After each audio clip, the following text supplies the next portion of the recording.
നമസ്കാരം. ഈ കാണുന്ന ചങ്ങാതി ഉണ്ടല്ലോ, ഈ ഫോട്ടോയിൽ കാണുന്ന ചങ്ങാതി ഒരു ഗജ ഫ്രോഡാണ്. ഈ ഗജ ഫ്രോഡ് എന്ന് പറയുന്നത് ശബരി എക്സ്പ്രസിൽ ഇന്ന് രാവിലെ ടി ടി ആയിട്ട് 10-ാം നമ്പർ ബോഗിയിലെ ടി ടി ആയിരുന്നു അദ്ദേഹം. ഇയാള് ഒരു വൃദ്ധനെ, അതായത് 11-12 ബോഗികളാണ് സ്ലീപ്പർ ടിക്കറ്റിൽ കയറാൻ കഴിയുന്നത് എന്ന് പറയുന്നു. പക്ഷേ 10ന്റെ പുറത്തും സ്ലീപ്പർ ക്ലാസ് എന്ന് എഴുതി വെച്ചിട്ടുണ്ടാവും. ഏതായാലും വളരെ പ്രായമുള്ള ഈ ചിത്രത്തിൽ കാണുന്ന ഈ വയോവൃദ്ധൻ അദ്ദേഹം ട്രെയിനിൽ കയറി, ബോഗി മാറി കയറി. 11-ന് 12-ന് കയറേണ്ടത് 10-ൽ കയറി. അതിനിപ്പോ എന്താ പ്രശ്നം? 10-ൽ കയറി കഴിഞ്ഞാൽ മറ്റു ബോഗിയിലേക്ക് പോകാനുള്ള സംവിധാനമുണ്ട്. അദ്ദേഹത്തെ കാര്യം പറഞ്ഞ് മനസ്സിലാക്കി 11-ാം നമ്പർ ബോഗിയിലേക്കോ 12-ാം നമ്പർ ബോഗിയിലേക്കോ പറഞ്ഞു വിടുന്നതിന് പകരം, അല്ലെങ്കിൽ നടക്കാൻ പ്രയാസമുണ്ടെങ്കിൽ അങ്ങോട്ട് എത്തിച്ചു കൊടുക്കുന്നതിന് പകരം, ആ മനുഷ്യൻ 10-ാം നമ്പർ ബോഗിയിൽ കയറി എന്ന് പറഞ്ഞുകൊണ്ട് അയാളെ കരണമ്പുളൊക്കെ തലങ്ങും മലങ്ങും അയാൾ അടിച്ചു, മുഖത്തടിച്ചു.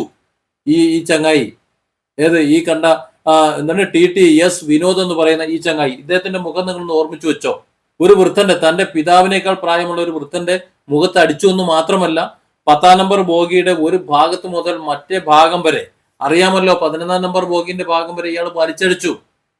അവസാനം യാത്രക്കാർ ഇടപെട്ടു. അവർ വീഡിയോ എടുക്കുന്നെന്ന് കണ്ടപ്പോ ഇതൊരു വിഷയമാകുമെന്ന് മനസ്സിലായപ്പോ വിനോദ് ചങ്ങനാശ്ശേരിയിൽ ഇറങ്ങി തടിതപ്പി എന്നാണ് പറയുന്നത്. ഏതായാലും നമ്മുടെ വല്യപ്പൻ കോട്ടയത്തേക്ക് യാത്ര പോയി. അവിടെ RTFന് പരാതി കൊടുക്കാൻ പോകുന്നെന്നാണ് പറയുന്നത്. അങ്ങനെ പറഞ്ഞാണ് പോയിട്ടുള്ളത്. ഈ വല്യപ്പൻ ആരാണ്, എവിടെ ഉള്ളത് എന്നൊന്നും ആർക്കും അറിയില്ല. എൻ്റെ ഈ വീഡിയോ കാണുന്ന പ്രിയപ്പെട്ട സഹോദരങ്ങളെ, ഈ വല്യപ്പനെ നിങ്ങൾ അറിയുന്നുണ്ടെങ്കിൽ ഒരു കാരണവശാലും പരാതി നിന്ന് പിന്മാറരുത് എന്ന് പറയണം. റെയിൽവേയെ സംബന്ധിച്ചിടത്തോളം പരാതി കൊടുത്തു കഴിഞ്ഞാൽ നല്ല പണി കിട്ടുന്ന ഒരു ഡിപ്പാർട്ട്മെന്റാണ്. അവരിനി വൃത്തിയില്ല, അല്ലെങ്കിൽ നല്ല മോശം പോകി എന്നൊക്കെ പറയാം. നമുക്ക് പരാതി എന്തൊക്കെ പറഞ്ഞു കഴിഞ്ഞാലും ഒരു കസ്റ്റമറുടെ പരാതി അല്ലെങ്കിൽ യാത്രക്കാരന്റെ പരാതി കൃത്യമായി പരിഹരിക്കുന്ന ആളാണ്. രേഖാമൂലം പരാതി കൊടുത്തു കഴിഞ്ഞാൽ ഇവനൊന്നും മുന്നേ ടി ആയിട്ട് പണിയെടുക്കേണ്ട ആവശ്യമില്ല. വേറെ വല്ല തൂമ്പാ പണിക്കും പൊയ്ക്കോട്ടെ, അതാ നല്ലത്. പണ്ട് എനിക്കും ഇതുപോലെ അനുഭവങ്ങൾ വന്നിട്ടുണ്ട്. ഞാനും ഭാര്യയും കൂടി 63-47 നമ്മുടെ തിരുവനന്തപുരം മംഗലാപുരം എക്സ്പ്രസ്സിൽ അതിൽ രാത്രി വന്നപ്പോൾ ഒരു പോലീസുകാരനെ റോങ്ങായി സംസാരിച്ചു, വളരെ മോശമായിട്ട് സംസാരിച്ചു. ഞാനത് റിപ്പോർട്ട് ചെയ്തു. അതുപോലെ ഒരിക്കലും ഒരു പുസ്തക പ്രകാശനത്തിൽ പങ്കെടുക്കാൻ വേണ്ടി കായംകുളത്തേക്ക് യാത്ര ചെയ്യുന്ന സമയത്ത്, തിരൂരിൽ നിന്നാണ് പുറപ്പെട്ടത്, അതിൽ ടി വളരെ മോശമായിട്ട് പെരുമാറി. ആ ടിക്കെതിരെ ഒക്കെ ഞാൻ കായംകുളം സ്റ്റേഷനിലും അതുപോലെ പരപ്പനങ്ങാടി സ്റ്റേഷനിലും ഞാൻ ഈ 2 കാര്യങ്ങൾക്കും പരാതി കൊടുത്തിരുന്നു. പരിഹാരമുണ്ടായി വളരെ കൃത്യമായി. കായംകുളം സ്റ്റേഷനിൽ ഞാൻ കൊടുത്ത പരാതികൾ, ഇയാളുടെ വീഡിയോ ദൃശ്യങ്ങൾ ഒരു CD-യിലാക്കി. എൻ്റെ ലാപ്ടോപ്പ് ഉണ്ടായിരുന്നു അന്ന്, CD-യുടെ കാലമാണ്. CD-യിലാക്കി ആ CD സഹിതമാണ് ഞാൻ കൊടുത്തത്. അയാൾക്ക് പണി തെറിച്ചു. ആളിനി പണിയെടുക്കേണ്ടെന്ന് റെയിൽവേ തീരുമാനിച്ചു. അയാളെ ഡിസ്മിസ് ചെയ്തു. കാരണം അദ്ദേഹത്തിന്റെ ടോക്കും അദ്ദേഹത്തിന്റെ ആക്ഷനും മറ്റു കാര്യങ്ങളും എല്ലാം ഓൾറെഡി നേരത്തെ തന്നെ പരാതി കിട്ടിയിട്ടുള്ള ആളാണ്. അതുകൊണ്ട് തൽക്കാലം ടി പണി എടുക്കേണ്ട, മോനെ വീട്ടിലിരുന്നോ എന്ന് പറഞ്ഞ് എനിക്കറിയാം റെയിൽവേ കൃത്യമായ നടപടിയെടുത്തത്.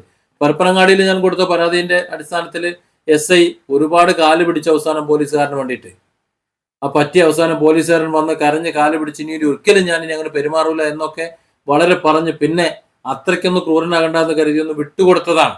ഇല്ലെങ്കിൽ അയാളെ പണി തെറിക്കും. അതായത് റെയിൽവേ കർശനമായ നടപടി എടുക്കുന്ന ഒരു വകുപ്പാണ്. നമ്മുടെ കേരള സർക്കാർ ഇവിടെയുള്ള അക്രമികളെ സംരക്ഷിക്കുന്നത് പോലെ, അവരുടെ ഉദ്യോഗസ്ഥന്മാരെ സംരക്ഷിക്കുന്ന പോലെയുള്ള ഒരു രീതിയൊന്നും കേന്ദ്ര സർക്കാരിനില്ല. ഏതായാലും അന്ന് അതൊരു 8-9 കൊല്ലം മുമ്പുള്ള കഥയാണ് ഞാൻ പറയുന്നത്. കായംകുളത്തെ കേസ് 10-12 വർഷം മുമ്പുള്ള കഥയാണ് പറയുന്നത്. വളരെ കൃത്യമായി നടപടികൾ എടുക്കുന്ന ഒരു ഡിപ്പാർട്ട്മെന്റാണ് റെയിൽവേ എന്നതുകൊണ്ട് തന്നെ ഈ കേസിൽ നിന്ന്, ഈ പരാതിയിൽ നിന്ന് ഒരു കാരണവശാലും പിന്മാറാൻ സമ്മതിക്കരുത്. കോട്ടയം ചങ്ങനാശ്ശേരി ആ മേഖലയിലുള്ള ഏതോ ഒരു ബന്ധുവിനെ കാണാൻ പോയതാണ് ഈ വല്യപ്പൻ എന്ന് പറയുന്നുണ്ട്. ഏതായാലും ഈ വാർത്തയും ഈ വീഡിയോയും എൻ്റെ ഈ വീഡിയോയും ഒക്കെ കുറച്ചുപേർ ശ്രദ്ധിക്കുമെന്ന് എനിക്കറിയാം. നിങ്ങൾക്ക് ആർക്കെങ്കിലും അറിയാവുന്ന ഒരു വ്യക്തിയാണ് ഈ വല്യപ്പനെങ്കിൽ ഒരു കാരണവശാലും പരാതി പിൻവലിക്കരുതെന്ന് പറയണം. പിന്നെ വിനോദേ, കാലം വേറെയാണ് മോനെ, നിനക്ക് ആള് മാറിപ്പോയി. നിന്നെ സംബന്ധിച്ചിടത്തോളം ഈ വിനോദം എന്ന് പറയുന്ന ഭൂലോക ഫ്രോഡിനെ, ചെറ്റയെ സംബന്ധിച്ചിടത്തോളം യാത്രക്കാരെ മർദ്ദിക്കാൻ വേണ്ടിയിട്ടല്ല അതിനകത്ത് വെച്ചേക്കണേ, അതിനകത്ത് നിയമിച്ചേക്കണേ. അവർ ടിക്കറ്റ് എടുത്ത് യാത്ര ചെയ്യുന്നതാണോ അനധികൃത യാത്രക്കാരനാണോ എന്ന് പരിശോധിക്കാനാണ്. പരിശോധിച്ചു കഴിഞ്ഞാൽ അതിന്മേൽ നടപടിയെടുക്കാൻ അതിനുള്ളിൽ വേറെ ആൾക്കാരുണ്ട്, അവരെ നിയമിച്ചിട്ടുണ്ട്. അവർ നടപടി എടുത്തോളും. കേസോ വഴക്കോ കാര്യങ്ങളോ അവർ ചെയ്തോളും. ഇനി എന്തെങ്കിലും പറയണമെന്നുണ്ടെങ്കിൽ, നടപടി എടുക്കണമെങ്കിൽ അവർക്ക് റിപ്പോർട്ട് ചെയ്താൽ മതി. ഇയാള് ടിക്കറ്റ് ഇല്ലാതെ യാത്ര ചെയ്തെങ്കിൽ വേണമെങ്കിൽ ഒന്ന് ഫൈൻ അടിച്ചു കൊടുക്കാം, അത്രേ ഉള്ളൂ. ഈ വല്യപ്പൻ ടിക്കറ്റ് എടുത്തിട്ടാണല്ലോ യാത്ര ചെയ്തത്. ബോഗി ഒന്ന് മാറിക്കയറിയെന്നല്ലേ ഉള്ളൂ. ബോഗി ഒന്ന് മാറിക്കയറല് സ്വാഭാവികമല്ലേ? എനിക്കും ഇതുപോലെ അനുഭവങ്ങൾ വന്നിട്ടുണ്ട്. കാരണം ചെന്നൈയിൽ നിന്ന് തിരൂരേക്ക് വരുന്ന ഒരു സന്ദർഭത്തിൽ എനിക്ക് ഓടി തളർന്നിട്ട് AC ബോഗിയിൽ കയറേണ്ടി വന്നിട്ടുണ്ട്. ടിയോട് പറഞ്ഞു നടക്കാൻ വയ്യാഞ്ഞിട്ടാണ്, ഞാൻ ഓടി ക്ഷീണിച്ചു പോയി വണ്ടി കിട്ടാൻ വേണ്ടിയിട്ട്, ഞാൻ ഉള്ളിലോട്ട് പൊയ്ക്കോളാം. ആയിക്കോട്ടെ പൊയ്ക്കോളൂ എന്ന് പറഞ്ഞു. കുറച്ച് കഴിഞ്ഞപ്പോൾ ഒരു 10 മിനിറ്റ് ഒന്ന് റെസ്റ്റ് എടുത്തിട്ട് ഞാൻ എൻ്റെ ബോഗിയിലേക്ക് പോയി. ഒരു TT ബോഗി മാറി കയറി എന്ന് പറഞ്ഞുകൊണ്ട് എനിക്ക് ഫൈൻ അടിച്ച് തരാനോ എന്നെ കഴുത്തിന് പിടിക്കാനോ നിന്നില്ല.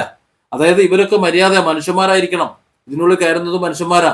ഒരു കോട്ടും ഇട്ട് ഒരു ടൈം കെട്ടി നിന്ന് കഴിഞ്ഞാൽ നീയൊക്കെ ആരോ ആയി എന്നാണ് വിചാരിക്കുന്നത്. വിനോദേ, നിന്റെ കാര്യം തീർന്നു. ഈ കാണുന്നതാണ് വിനോദ് കേട്ടോ. ഇവന്റെ സുഹൃത്തുക്കളോ വേറെ ആരെങ്കിലും ഉണ്ടെന്നുണ്ടെങ്കിൽ നന്നായിട്ട് ഇവന് ശരിയായിക്കോളൂ. ഇവനാണ് ഒരു വൃദ്ധനെ, സ്വന്തം അപ്പനേക്കാളും പ്രായമുള്ള ഒരാളെ മർദ്ദിച്ച്, അതായത് മുഖത്തടിച്ചിട്ട് ബോഗിയിൽ വലിച്ചടിച്ച മഹാൻ. ഇദ്ദേഹത്തെ കുറെ സുഹൃത്തുക്കൾ ഉണ്ടാവുമല്ലോ. ഏതായാലും ഇദ്ദേഹം ഈ പണിയെടുക്കാൻ യോഗ്യനല്ല എന്നാണ് മനസ്സിലാകുന്നത്. എനിക്ക് വേറൊന്നും കൂടി പറയാനുണ്ട്. ഈ ട്രെയിനിൽ ശബരിയിൽ ഇന്ന് യാത്ര ചെയ്തിരുന്ന ആരെങ്കിലും ഈ വീഡിയോ ദൃശ്യങ്ങൾ നിങ്ങൾ പകർത്തിയിട്ടുണ്ടെങ്കിൽ അത് നിങ്ങൾ സോഷ്യൽ മീഡിയയിലൂടെ നിങ്ങൾ പങ്കുവയ്ക്കണം. കാരണം അതൊക്കെ തെളിവാണ്. ഒരാൾ പകർത്തിയ ദൃശ്യങ്ങൾ പങ്കുവച്ചിട്ടുണ്ട്.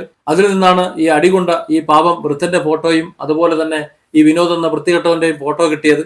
ഏതായാലും ഇവൻ ഇനി സർവീസിൽ നിൽക്കാൻ യോഗ്യനല്ല. റെയിൽവേ കൃത്യമായി നടപടിയെടുക്കുന്ന ഒരു ഡിപ്പാർട്ട്മെന്റ് ആയതുകൊണ്ട് ഈ പരാതിയിൽ ഉറച്ചു നിൽക്കണം. ഒരു കാരണവശാലും ഈ പരാതിയിൽ നിന്ന് പിന്മാറാൻ ഈ വൃദ്ധനെ അറിയുന്നവർ സമ്മതിക്കരുത്.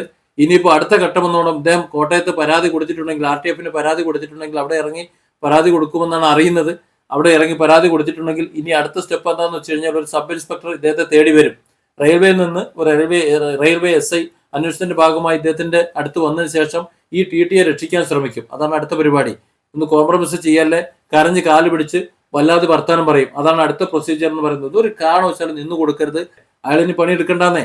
സ്വന്തം പിതാവിനേക്കാൾ പ്രായമുള്ള ഒരാളുടെ മുഖത്തടിക്കാൻ യാതൊരു മനസാക്ഷി കുത്തും ഇല്ലാതിരുന്ന ഒരു വ്യക്തി എന്തിനാണ് ഇനി TT തീവണ്ടിയിൽ സേവനം അനുഷ്ഠിക്കുന്നത്? എത്ര ആൾക്കാർ ഇനി കയറാനുണ്ട്? അയാളിന് എത്ര നന്നായാലും എങ്ങനെ നന്നായാലും പോയി തൂമ്പാ പണി എടുക്കട്ടെന്നേ. ആളിനി പണിയെടുക്കണ്ട. അതുകൊണ്ട് ഈ വയോവൃദ്ധനെ, ഈ അടികൊണ്ട ഈ പാവം വൃദ്ധനെ, ഇദ്ദേഹത്തെ അറിയുന്നവർ ദയവായി അദ്ദേഹത്തോട് പറയണം. പലരും ഇനി വിളിക്കും, കോംപ്രമൈസ് ചെയ്യാൻ വിളിക്കും. ഒരു കോംപ്രമൈസിന്റെ ആവശ്യമില്ല. കാരണം മര്യാദയ്ക്ക് പെരുമാറത്തോട് വീട്ടിൽ പോയിരുന്നാൽ മതി. അവൻ തൂമ്പാ പണി എടുത്താൽ മതി. Different angles. Don't forget to subscribe and support this channel.